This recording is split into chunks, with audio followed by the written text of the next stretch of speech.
Hello everyone, welcome back to my new blog. আজ আপনাদের সাথে একটা পুরনো দিনের ভিডিও শেয়ার করছি। আজ আমি এসেছি পশ্চিমবঙ্গের অন্যতম জনপ্রিয় সমুদ্র সৈকত দীঘার ব্লগ নিয়ে। দীঘা মানেই ঢেউয়ের শব্দ আর মন ভরানো প্রাকৃতিক সৌন্দর্য। এখানে এসে প্রথমেই যে জিনিসটা চোখে পড়ে তা হলো বিশাল সমুদ্র আর তার তীর জুড়ে ছড়িয়ে থাকা পাথর আর বালি। দীঘার মধ্যে নিউ দীঘা আর ওল্ড দীঘা এই দুইটি জায়গা সবচেয়ে জনপ্রিয়। নিউ দীঘা একটু বেশি পরিষ্কার আর সাজানো, আর ওল্ড দীঘা একটু বেশি ন্যাচারাল আর ঢেউ একটু বেশি জোরালো। তাহলে চলুন আপনাদের সাথে জার্নিটা শেয়ার করি। হঠাৎ করে আমাদের দীঘার প্ল্যান হয়, তাই কলকাতা থেকে রাতের বাসে করে ভোরবেলা দীঘা পৌঁছে যায়। যেহেতু বাস জার্নি তাই টায়ার্ড লাগছিল খুব। একদম ভোরবেলা পৌঁছে গেছি।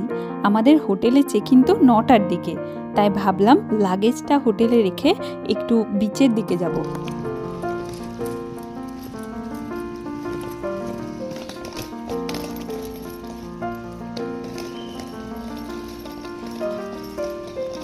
এই যে এইটা হচ্ছে আমাদের হোটেল। আমরা ভাবছিলাম এত ভোরবেলা হোটেল বন্ধ থাকতে পারে, তাই কল করে জানতে পারলাম রিসেপশনের লোক আছে, কিন্তু বলল রুম 8টার দিকে পাবো। হোটেলে গিয়ে দেখলাম রিসেপশনে রেস্ট নেওয়ার প্রচুর জায়গা আর ওয়াশরুমও খুব ভালো, তাই ওখানেই একটু রেস্ট নিয়ে বেরিয়ে পড়লাম। হোটেলের একদম কাছেই সি বিচটা, ভেতরে ভেতরে পায়ে হেঁটে যাওয়া যায়। ঢেউয়ের আওয়াজ শোনা যাচ্ছে।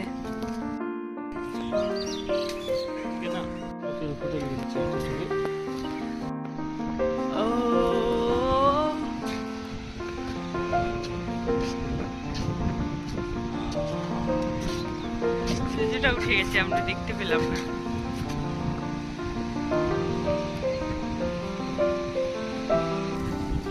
সকাল সকাল ডাব। স্টার ফিশ হাতে ধরো, হাতে ধরো। না না, হাতে ধরলে না। স্টার ফিশ অনেক আছে, অনেক করে পড়ে আছে। এই যে হ্যালো। দীঘার সকালের টাইমটা একদম দেখার মতো। ভোরের দিকে যে ঠান্ডা ঠান্ডা হাওয়াটা লাগে সেটা দারুণ।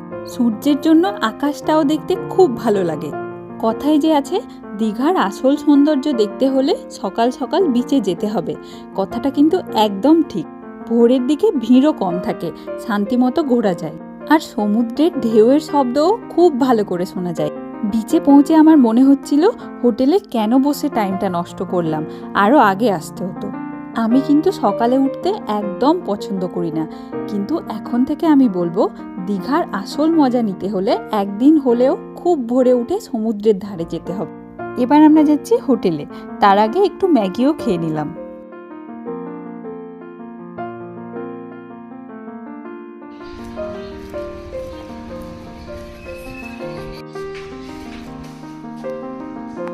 আমাদের হোটেলটা খুব ভালো ছিল, আর এই হচ্ছে আমাদের রুম।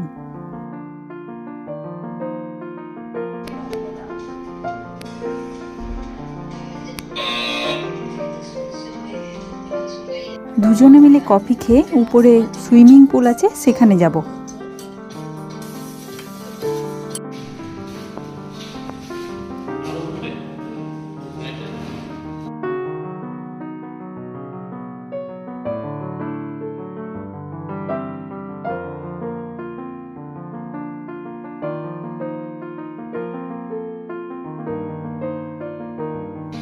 কেউ নেই, মনে হচ্ছে আমরা প্রাইভেট পুল বুক করেছি।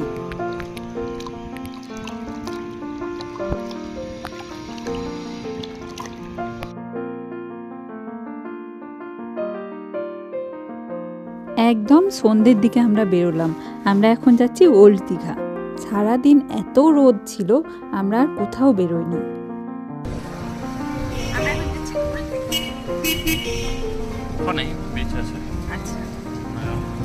ভালো মার্কেটটা আছে। হ্যাঁ আমি দেখেছি, সামনে দিয়ে যেতে হবে না। লেবু চা, দুধ চা, লেবু চা, দুধ চা বলো। লেবু চা, লেবু চা দুটো।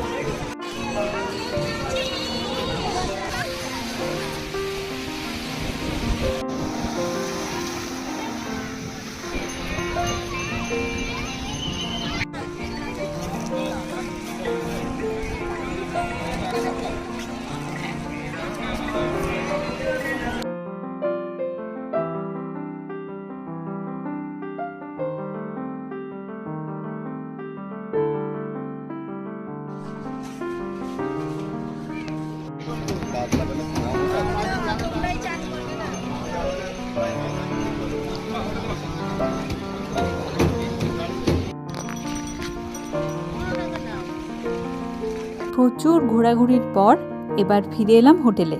নিচ থেকে একেবারে ডিনার করে তারপর রুমে যাব।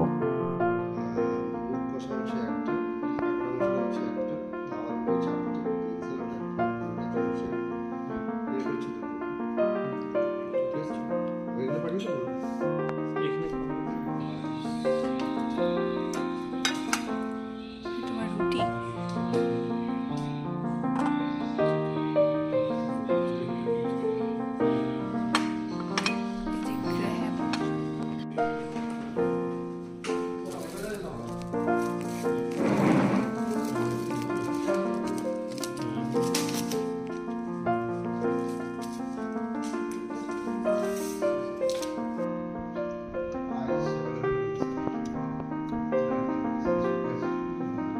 পরের দিন সকালে চলে এলাম ব্রেকফাস্টে।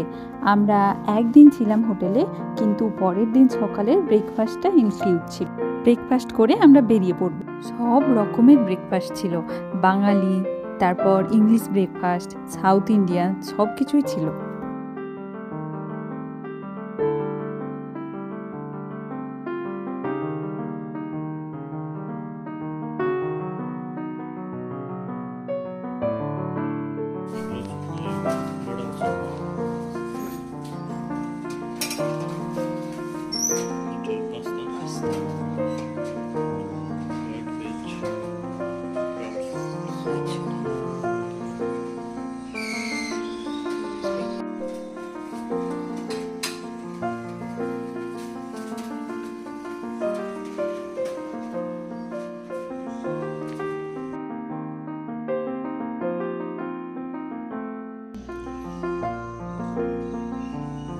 হোটেল থেকে বেরিয়ে আমরা যাচ্ছি উদয়পুর বিচের দিকে। যদিও বেশি টাইম নেই আমাদের কাছে, আবার কলকাতা ফেরার ট্রেনও আছে।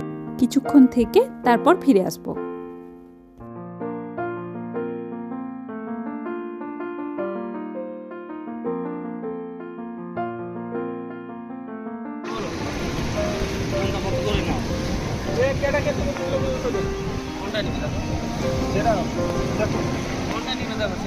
আমি একটা কমপ্লিট ছাড়া কমপ্লিট চিংড়ি ছাড়া তো আমি চিনতে পারছি না মাছ।